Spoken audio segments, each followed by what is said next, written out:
High, আজকে আপনাদেরকে জানাবো যে যাদের চুল পড়ে যায়, বিশেষ করে প্রবাসী যারা আছেন তাদের উদ্দেশ্যে। যে প্রবাসী আসার পরে আগে চুল ছিল অনেক বেশি, এখন চুল সবগুলো পড়ে পড়ে গেছে অবস্থা। আমার আগে চুল সেই ঘন ছিল, এখনো অবস্থা শেপ এখানে বের হয়ে গেছে, এখানে বের হয়ে গেছে। যাই হোক, এদিকে আরো অনেক পড়ে গেছে। তা মোটামুটি আছে, কিছু নিয়ম ফলো করার পরে। তা না হলে এতদিনে মনে হয় সব চলে চলে যেত। তো কিছু নিয়ম কানুন আছে, এগুলো যদি আপনি ফলো না করেন তাহলে আপনার চুল পড়া বন্ধ হবে না। বাজারে যে যে অনেক কিছু বের হয়েছে চুল চুল পড়া বন্ধ করে, চাইনিজ কোম্পানি এসে হারবাল টারবাল, এগুলো দিয়ে কোনো কাম হবে না, বুঝছেন? কিছু নিয়ম নীতি আছে, এগুলো হচ্ছে মেন ন্যাচারালগতভাবে কিছু নিয়ম নীতি আছে, এগুলো মেনে চললেই আপনার চুল পড়া বন্ধ করা সম্ভব। তা না হলে অবস্থা শেষ। মাথা ভর্তি চুল নিয়ে আসছেন, দেশে যাওয়ার পর দেখবেন যে চান্দ হয়ে গেছেন, আপনার বউ আপনারা চিনতে পারছে না, আপনার বন্ধু বান্ধব আপনারা চিনতে পারছে না। সুতরাং চুলের জন্য আপনার, চুলের যাদের বেশি পড়ে যাচ্ছে প্রবাস, বিশেষ করে প্রবাসে আসার পরে, এরকমই হয়। নতুন দেশে আসার পরে মালয়েশিয়ান যারা আছে, আমি বর্তমান মালয়েশিয়া আছি, মালয়েশিয়া আসার পরে আগে আমার অনেক চুল ছিল, কিন্তু পরে দেখা যাচ্ছে যে চুল আস্তে আস্তে ওই শুলে দেখা যাচ্ছে যে বেডের আশেপাশে খালি চুল আর চুল, চুল আর চুল। তো এই চুল পড়া কিন্তু এটা কমন একটা বিষয়। তো এটা থেকে রক্ষার জন্য কিছু নিয়ম নীতি আছে, রুলস আছে। সেটা হচ্ছে যে কাজ, ম্যাক্সিমাম প্রবাসীরা রাতে গোসল করে থাকেন, রাতে গোসল করে। তো ভেজা চুলে শুধু শোয়ার পরে, নরম চুলে শোয়ার জন্যই এই বিশেষ করে চুলগুলো ঝরে যায়। এটা হচ্ছে 1 নম্বর কারণ।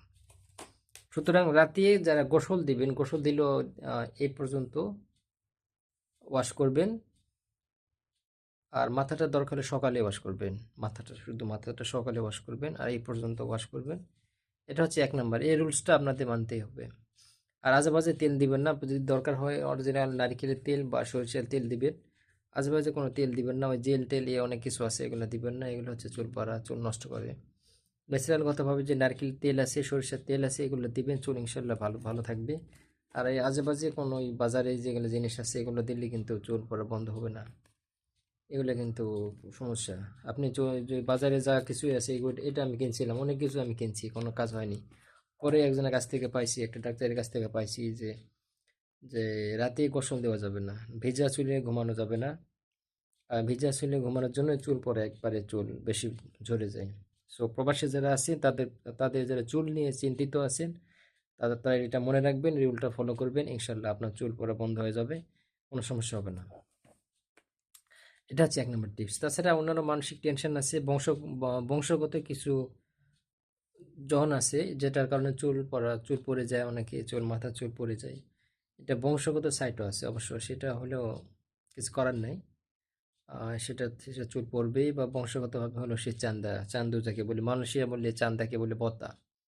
তো বতা সে হবেই, বতা মানে চান্দু, চান্দু হবে, এটা কিছু করার নাই। বংশগতভাবে যাদের এটা জন চলে আসছে তারা হবেই। আর যাদের বংশগতভাবে নাই, তাদের ক্ষেত্রে একটু কাজ হবে। যে আপনাদের চুল পড়া যদি বন্ধ করতে চান, রাতে গোসল দেওয়া বন্ধ করুন। রাতে গোসল দেওয়া আপনি বন্ধ না করলে আপনার ওই চুল পড়া বন্ধ হবে না। এটা হচ্ছে 1 নম্বর। আর বাজারে আজেবাজে কোনো কম দামে শ্যাম্পু আছে, এগুলো না দেওয়াই ভালো।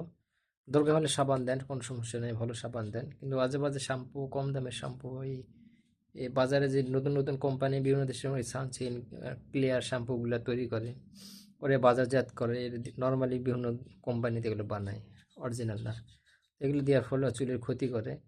এগুলো থেকে আমাদের দূরে থাকা ভালো। তো চুল পড়ার বন্ধের জন্য এটা হচ্ছে আমার জন্য, প্রবাসীদের জন্য আমার স্পেশাল একটা টিপস। আমি নিজে অনেক লাভ পাইছি, গুণাগুণ আমি ফলাফল পাইছি, সেই জন্যই আমি আপনাদেরকে মনে হলো যে শেয়ার করি। তো এটা আমি শেয়ার করলাম আজকে আপনাদের। সবাই ভালো থাকবেন। চুল পড়া বন্ধের জন্য আমার এই টিপসটা, যার ইচ্ছা হয় আপনারা ফলো করতে পারেন। আপনাদের যার ইচ্ছা হয় আপনার ইচ্ছা। ওকে, ভালো থাকবেন। Bye bye.